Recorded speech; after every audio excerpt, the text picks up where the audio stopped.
Abantu ku kyalo Gayaza kya Kabaka mu ggombolola y'Ekitanda mu disitulikiti y'e Bukomansimbi omwami omu bw'ayokyezza abaana be babiri mu nnyumba ne basirikka. Ono nga ye Isaac Kizza Kalanzi agambibwa okuba nti ekikolwa kino akikoze mu kwesasuza mukyala we ono nga gye buvuddeko yamwokyeza engoye. Katulirabe. Abaana okubadde Teopista Katiiti ow'emyaka 4, Robert Luyombya ow'emyaka 2 be bafiiridde mu nju oluvannyuma lwa kitaabwe Kizza Isaac Kalanzi okuteekera ennyumba mwe babadde omuliro n'ekigendererwa eky'okwesasuza mukyala we ng'ono yakakana ku ngoye ze n'aziteekera omuliro dimansi ewedde. Tuba tubigamba gwe atukola ki? Awulira oddeyo weekebere igwe amakaago n'ewakaawo owatambuza otya? Babatuuze mu kitundu kino bategeezezza ng'abafumbo bano bwe baludde nga balina obutakkaanya ekyawaliriza maama w'abaana bano Aneti Namyalo okunoba mu maka gabba n'agenda mu nnyumba ye gy'abadde yakazimba. Kibi nnyo. Era omukyala maama w'abaana bano nabaddeko naye e Kawungeezi ng'alina ensonga zambuulira kubba. Nene mugamba nti ng'abakyala tulaba ebizibu bingi ebifaanana bwe bityo mu maka, naye ebimu obyesonyiwanga. Naye omukyala abadde tasobola kwesonyiwa kuyomba, kale nga mukambwe nnyo ku mwami we.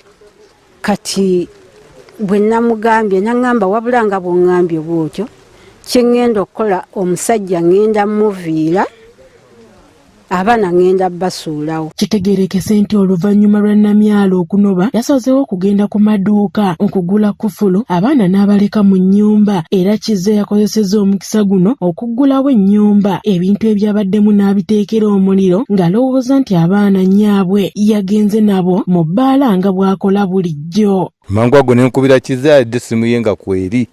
Kizza n'aŋŋamba nti omukazi anjokedde abaana. Nange siriyo waka.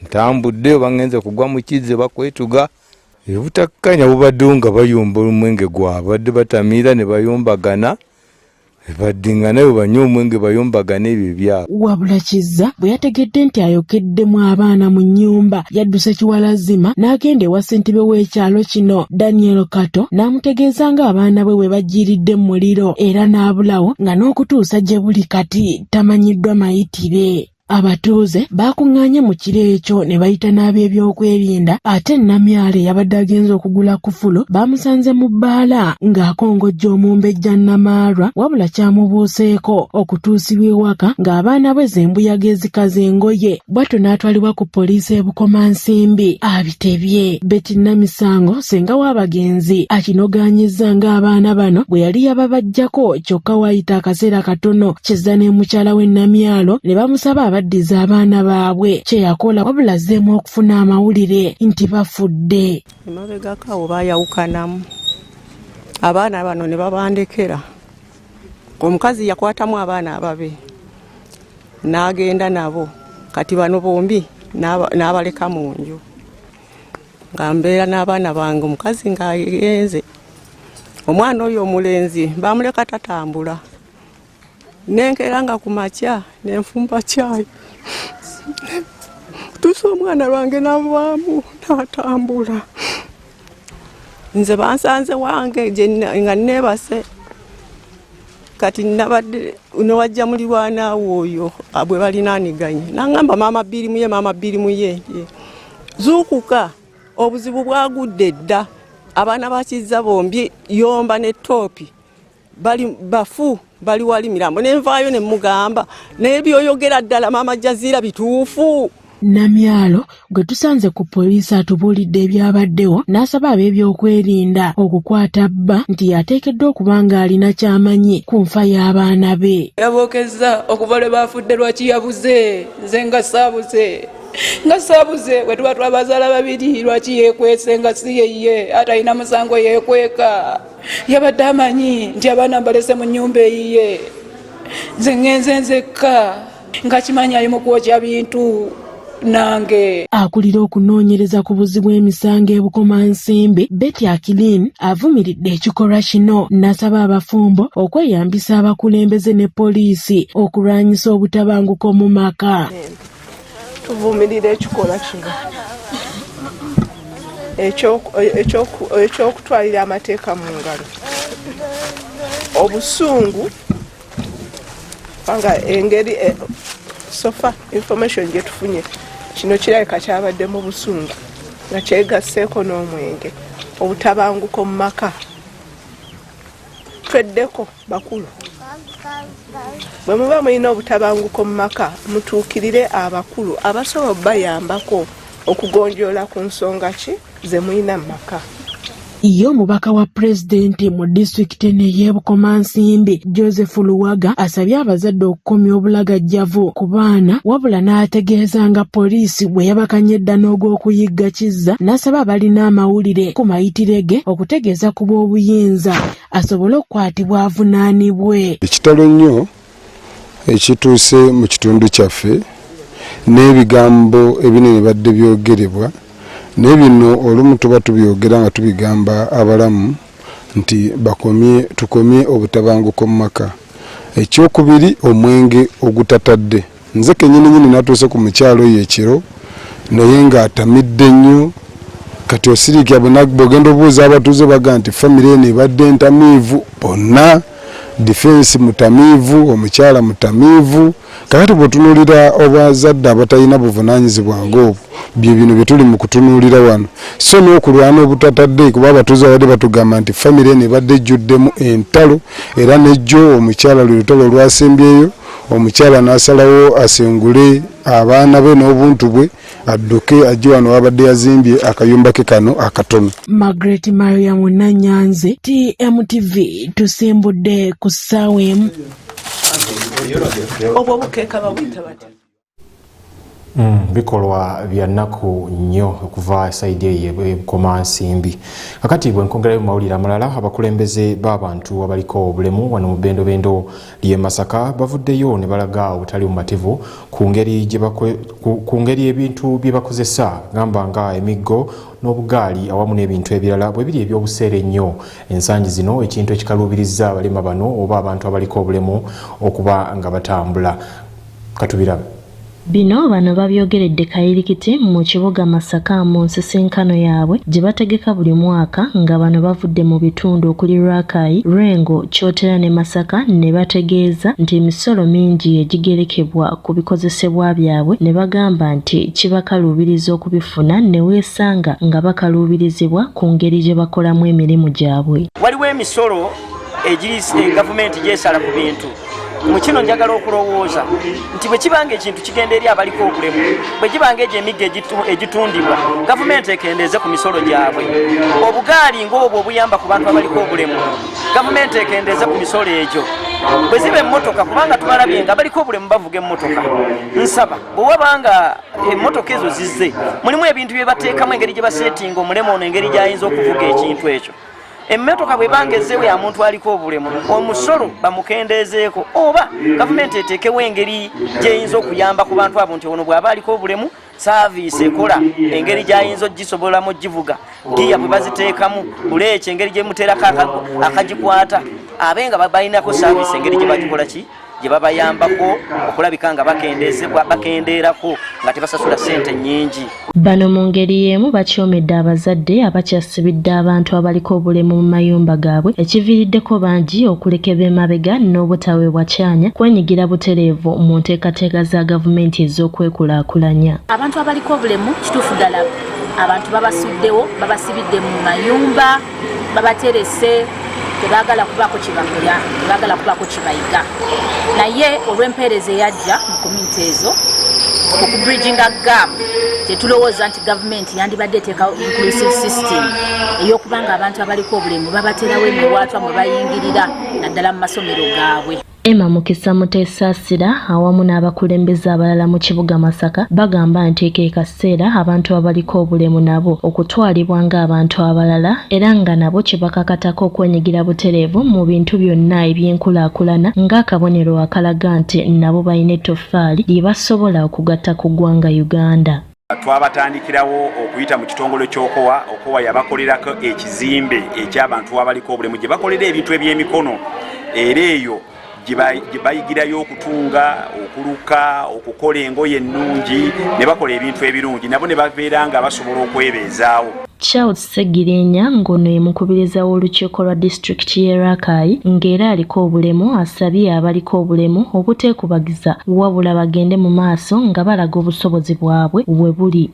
Bantu abamanyi nti fena tulifaananyi kya Katonda si bangi batono era nsaba nyebaze Katonda olwammwe abakitegeera. N'olwekyo abantu abamanyi ekyo batono. Abantu abaliko obulemu twe bantu abasembayo okulowoozebwako. Nze nange neebaza Katonda nkuubye mu nga ndiko obulemu okubaawo ebbanga lyenkoze eki n'obwabuzi bwe mbadde sempitawo mu byobufuzi bye mbadde ntambuliramu. Okusinziira ku Christine Dirisa amenyesa okuva mu kitongole ekitabakanira eddembe ly'abantu abaliko obulemu mu bbendobendo ly'e Masaka ekya Okoa ategeezezza nti ennyumba 10 ku buli 100 mu kitundu kino zaazuulibwamu abantu abaliko obulemu era n'asaba gavumenti okwongera okutuusa emisomo gino eri bannansi b'eggwanga Uganda. Ku nyumba nga 10 ku buli 100 mulimu omuntu aliko obulemu era nga zeetaaga obuyambi kyamazima ate ng'obuyambi tetusobola kubuwa bwonna kubanga omuntu aliko obulemu yeetaaga okuyambibwa bintu bingi. Alina education, alina health, ate ayetaaga ne psychosocial support. Sylvia Gift Mugera wano mu kibuga Masaka, TMTV tusimbudde ku ssaawa.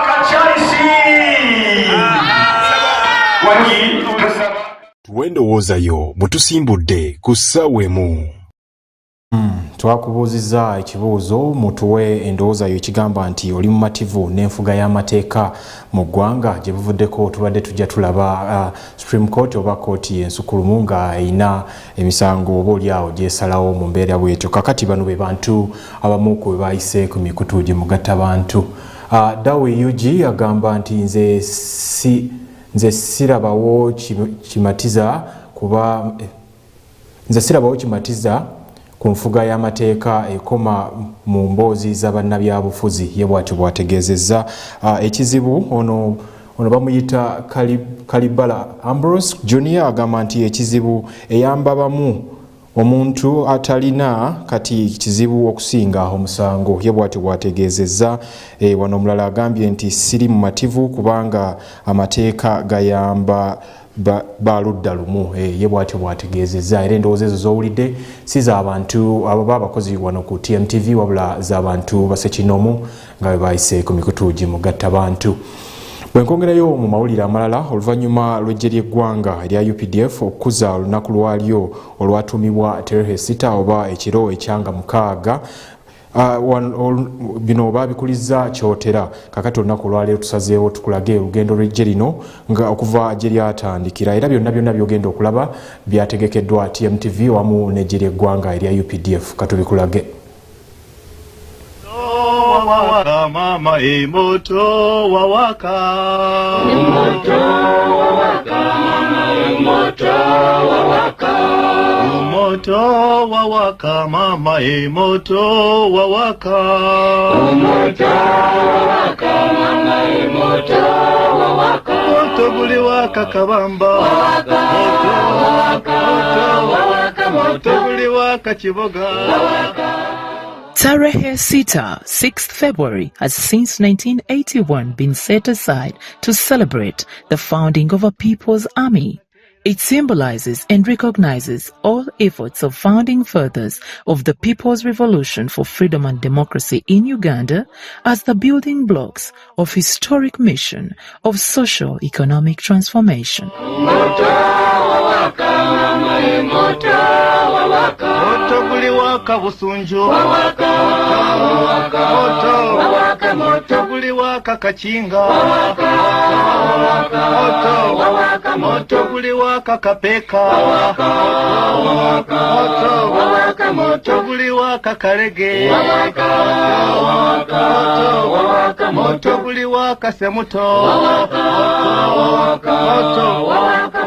Every 6th of February, commencing 1981, the Army and the people of Uganda join hands during the Defense Forces Week to to engage in activities and celebrations aimed at cementing the strategic relationship that exists between the population and the defense forces. For years gone by, it has been, and for years and years to come, a culture of remembrance ought to be entrenched to ensure that at no time should the armed personnel forget that their unflankable strategy should be the support of the population. Likewise, for the people to be reminded of their patriotic duty to participate in the defense of their country.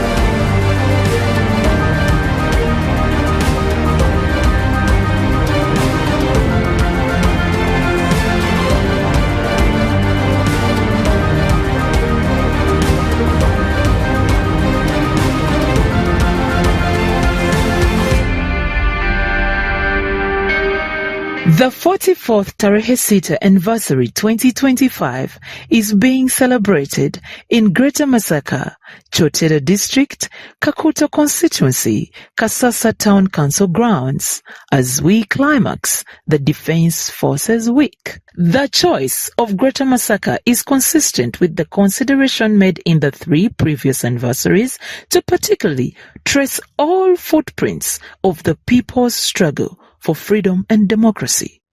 This includes the contribution by the FRONASA, the Front for National Salvation, that played a pivotal role in the liberation of the country from the diabolical rule of Idi Amin.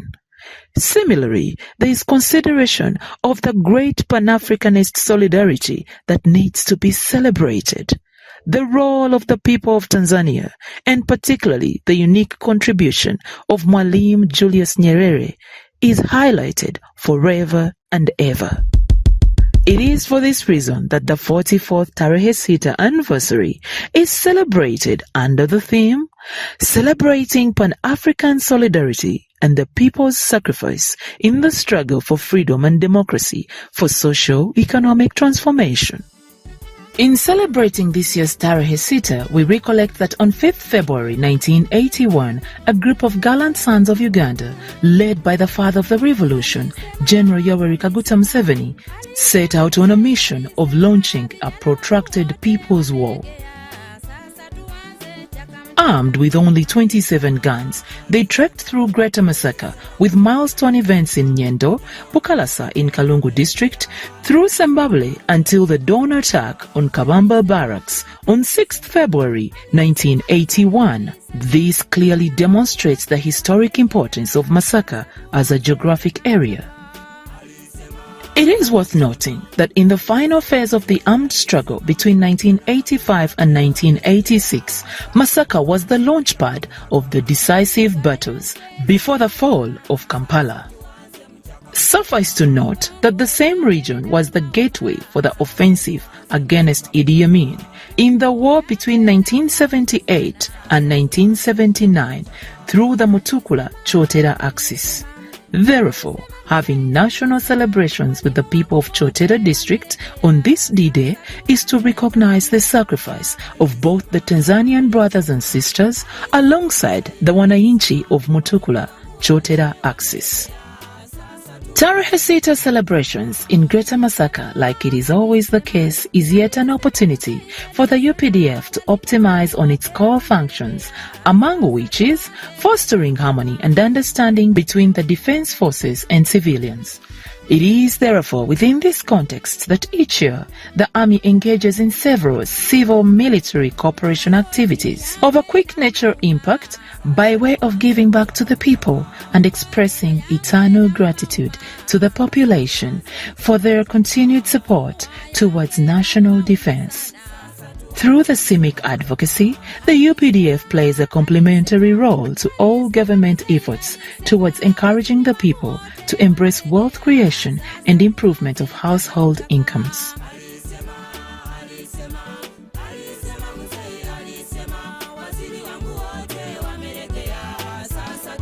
Judge Wabazukulu, His Excellency General Yoweri Kaguta Museveni, the father of the nation, promised to secure the future of the Republic of Uganda. We have watched him deliver every day, especially the mighty victorious UPDF, pacifying the whole country by intensifying counter-terrorism operations focused on combating activities of ADF and Al-Shabaab and their regional and international affiliates, maintaining a proactive posture of zonal and operational deployments to deal with their threats, conducting preventive and disruptive operations to deny terrorists cross-border infiltrations and freedom of action in the country, and implementation of the Presidential Executive Order No. 3 on disarmament and related security measures in Karamoja aimed at curbing insecurity in the region. Operation Usalama kwa Wote has qualitatively arrested the insecurities in the region. All national borders are secure, save for the northern and western borderlines, which continue to experience spillover effects from activities of negative armed groups in southern Sudan and eastern DRC since July 2021. However, UPDF has trained and equipped over 400 counter-terrorism personnel to undertake counter-terrorism operations. UPDF has established a counter-security unit to detect, prevent and curtail acts of cybercrime. Ministry of Defense and Veteran Affairs also partnered with Government of India and established a National Forensic Sciences University in Uganda. The fisheries protection operations have curtailed the practices of illegal fishing and smuggling of immature fish that was prevalent in Uganda, especially on Lake Victoria and Lake Albert. It is worth noting that the Masaka region that used to be notorious, coupled with shambolic acts of violence orchestrated and planned by organized groups such as the Bijambia activities that had brought considerable unrest in the region, were finally brought to order and calmness restored in the region. Robust military capabilities, check. Firepower, check. Deplorability, check. Command and control, check. Troop protection, check. Marines, check. Air Force, check. AD, check. Armored and motorized infantry, check. Armored and motorized assets of SFC, check. Among other capabilities of the mighty victorious UPDF, while they never rest. More UPDF recruitments according to district quotas based on the population of each district. A total number of 50,523 have been recruited since 2021 as per the policy of recruitment quotas per district. The military has also established the National Defense College, Uganda, dedicated to providing advanced military education and strategic training to high-ranking military and civilian officials in Uganda. The UPDF has conducted mission training of 11,404 personnel under the battle groups and United Nations Guard Unit, UNGU, for mission deployment in Somalia and troops for deployment in Equatorial Guinea. The UPDF continues to provide preventative, curative and palliative care health services to the UPDF officers, militants, families and surrounding communities in over 170 UPDF health facilities. Medical referrals are made for complex cases to other health facilities under MOU arrangements. In collaboration with the Ministry of Health, the UPDF jointly combated epidemics including COVID-19, Ebola, Mpox to prevent their spread within the country and around borders. Watoto wa Jeshi, the mighty victorious UPDF and the Ministry of Defense and Veteran Affairs in general has also provided formal education to the soldiers' children and surrounding communities. There are over 52 learning institutions spread across the country, which include 37 primary schools, 11 secondary schools, and 4 tertiary institutions dedicated to this.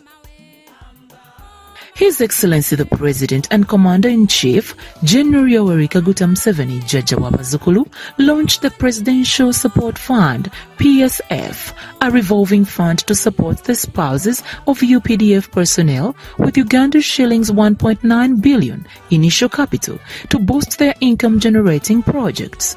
This revolving fund has accumulated to 4.42 billion Uganda shillings for over 5,000 beneficiaries in 321 groups. Additionally, the UPDF has continued to improve the welfare of its members through provision of goods and services at subsidized prices to a total of 10,855 service personnel in both construction materials and non-construction consumables through the Defence Forces shops. All UPDF officers and men that retire are paid their retirement package and pensions on time. However, about 68,000 veterans that retired before 2014, including those that went under reduction in forces exercise of period 1992 to 94, are being handled appropriately. On infrastructure development, the UPDF has constructed, renovated, and refurbished a number of defense and security infrastructures in the areas of accommodation, health facilities, training schools, and storage facilities, among others. Ugandans continue to see right through the UPDF as the most trusted and most dependable institution in the country. The Commander-in-Chief, His Excellency General Yoweri Kaguta Museveni, continues to be very intentional in the efforts for a corrupt-free, disciplined, decisive, and patriotic army for the people of the Republic of Uganda. Today, the UPDF's peacekeeping missions are driven by a genuine sense of Pan-Africanism. Notable performances include AMISOM and Artemis in Somalia since 2007, Operation Shuja in the Democratic Republic of Congo, DRC, stabilization efforts in South Sudan, the mission in Equatorial Guinea, to mention but a few. The UPDF stands on patriotism and uses so little to do so much. This has enabled them to effectively undertake a number of MDS projects such as the Mandela National Stadium, health infrastructure works for Ministry of Health, schools for Ministry of Education, among others. The NEC Construction Work and Engineering Limited has also embarked on State House Entebbe renovation and expansion of clinic at Uganda National Research Institute. The people of Greater Masaka have witnessed firsthand over 44 projects being constructed or refurbished by the UPDF. These have successfully been completed and handed over, fully ready for use, to the different communities of the people of Greater Masaka region. From Kalangala District, Kalungu District, Bukomansimbi District, Sembabule District, Masaka District, Masaka City, Lwengo District, Lyantonde District, Rakai District, and finally, Chotera District. The people of Greater Masaka have been lucky enough to enjoy the national launch, the regional launch in Sembabule, the district launches in the different districts of Greater Masaka. The people of Greater Masaka have benefited from medical camps, both static and mobile. They have enjoyed the public health engagements with the mighty victorious UPDF. The different families and households have received mosquito nets and mama kits. They have been able to secure their environment through tree donations and tree planting from the UPDF. The young people of Greater Masaka have enjoyed lots of education debates as well as ideological training in the UPDF week. There has been cleaning of different towns in the Greater Masaka region. Talk about the sports marathon where the men in uniform and the wananchi were able to run together for a noble cause, not forgetting the football matches between the UPDF and the Wananchi, where most of the time the Wananchi defeated the UPDF and took the trophies, the cows and the goats home. Was it a cynic trick for the UPDF to let the Wananchi win, or indeed the Wananchi defeated the UPDF? The people of Greater Masaka had their eyes opened to financial literacy. They were able to enjoy lectures on savings as well as pensions and gratuity from the very trusted leadership of the Wazalendo Sacco and the Wazalendo Sacco officers. The media industry in Greater Masaka was revolutionized with the several engagements from the mighty victorious UPDF officers. Interesting revelations, interesting conversations, and life-changing interactions were witnessed by the people of Greater Masaka, especially the callers on the different radio stations and the True Munabudu Television TMTV, the only TV station in Masaka City and Greater Masaka region, where the callers would call in and entertain the officers or challenge them with very, very important questions, where the UPDF officers confirmed that many of these callers raised very important and policy-informing questions that must be given special thought. His Excellency General Yoweri Kaguta Museveni sowed the mustard seed, and years later, we can't deny the larger tree is standing tall. Today, Uganda is a peaceful nation with hope and a future secured for everybody. The noble struggle led by the Chief Patriot, His Excellency President Yoweri Kaguta Museveni, has ensured that nobody is left behind. Everybody, no matter who they are and no matter where they are, must enjoy the fruits of the mustard seed. Gathered in Chotera district, the Commander-in-Chief, the UPDF and the people, especially those from Greater Masaka region, are celebrating in recognition of the sacrifices made and the continued efforts to consolidate peace, security and stability. The people of Greater Masaka made a significant contribution to the successful execution of the people's struggle to liberate the country from dictatorship and backwardness. They provided support to FRONASA, Kikosi Maalum, and NRA during the People's Armed Resistance. A most special salute to the people of Greater Masaka for their continued support to the UPDF and other security organizations in rooting out anti-people forces like the recent very unfortunate Bijambia groups. The Greater Masaka people's support for the government's strategy to achieve Uganda Vision 2040 is evident in their embracing of wealth creation programs, resulting into bumper harvests of crops like coffee. After today and onwards, may these celebrations offer a grand call to each one of us to uphold the values, traditions, and aspirations of the founders of Uganda's revolution. Let us honor the known and unknown heroes, the living and the departed fighters who strived to liberate the nation, laying ground for a future of socio-economic transformation within a Pan-African framework. God bless the people of Uganda. God bless the people of Greater Masaka. God bless the mighty victorious UPDF. And God bless the founding father of the NRA, who is also the Commander-in-Chief of the Defense Forces and President of the Republic of Uganda, His Excellency General Yoweri Kaguta Museveni, Jjajja w'abazzukulu. Kituufu jjajja w'abazzukulu. Kale emboozi eyo gy'olabye yateekebwateekebwa omuwabuzi wa President ku nsonga za Greater Masaka oba ez'ebbendobendo ly'e Masaka era nga esenkulu wa TV eno True Munabudu Television mukyala Justine Namere Nsubuga. Kale obadde mulabi mulungi okuva gye twavudde paka ku ddakiika eno eya 3 ate wengenda okuba nga nkwerekereza sula bulungi nsigadde ni muzzukulu wa Mukalose of Crash Ssaabasajja Kabaka awangaale. Omusomi waffe ayambaziddwa MK Enterprises nga bano basangibwa mu kibuga Masaka emabega wa dipo ya Pepsi. Okumanya ebisingawo kuba ku noti 7 noti Emu 12 93 58 oba noti 753 67 noti 7 noti 3. MK Enterprises, look diplomatic.